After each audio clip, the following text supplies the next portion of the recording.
Pakistan's powerful army chief has urged the country to leave anarchy and polarization behind as two ex-prime ministers declared victory in an election that has defied expectations.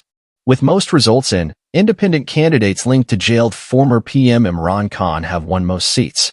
But Nawaz Sharif, another ex-PM widely seen as having the army's backing, has urged others to join him in coalition. Officials have also rejected Western criticism of how the election was run.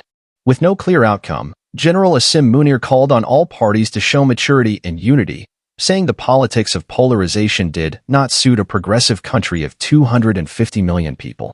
Elections are not a zero-sum competition of winning and losing, but an exercise to determine the mandate of the people, Gen Munir said. 14 National Assembly seats are yet to be determined, all in the vast and sparsely populated Balochistan province. But both Mr. Khan and Mr. Sharif say they have won. Against the odds, election shows Imran Khan's support is solid.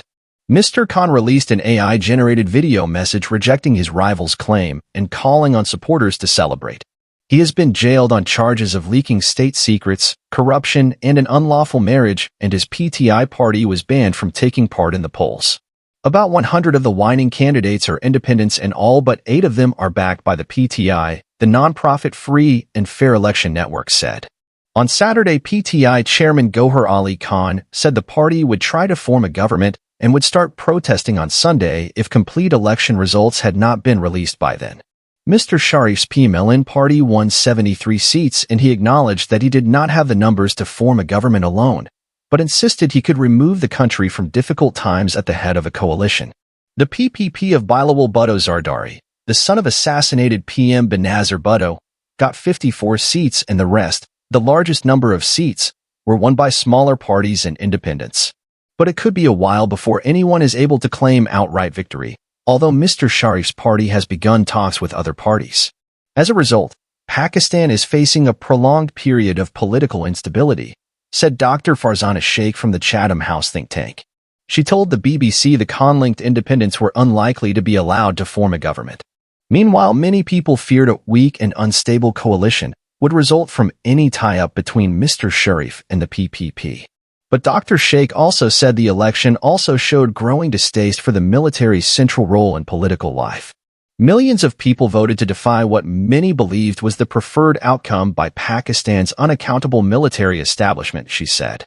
The army has been described by analysts as a state within a state in Pakistan, and it has influenced national politics and power transitions since Pakistan gained independence from Britain in 1947.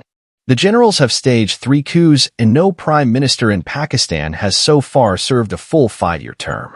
On Friday, the US, UK, and EU each expressed concerns about the fairness of the election. UK Foreign Secretary David Cameron said there were serious concerns raising questions about the fairness and lack of inclusivity of the elections. But Pakistan's foreign ministry rejected this as not even factual. It said the statements neither took into account the complexity of the electoral process nor acknowledged Pakistanis' free and enthusiastic exercise of the right to vote by tens of millions of Pakistanis. There were sporadic reports of violence during the election.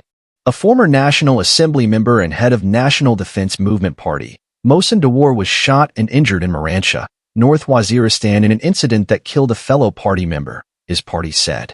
There were also reports of a protest in the southwestern port city of Gwadar in Balochistan province, where some voters alleged irregularities in vote counting.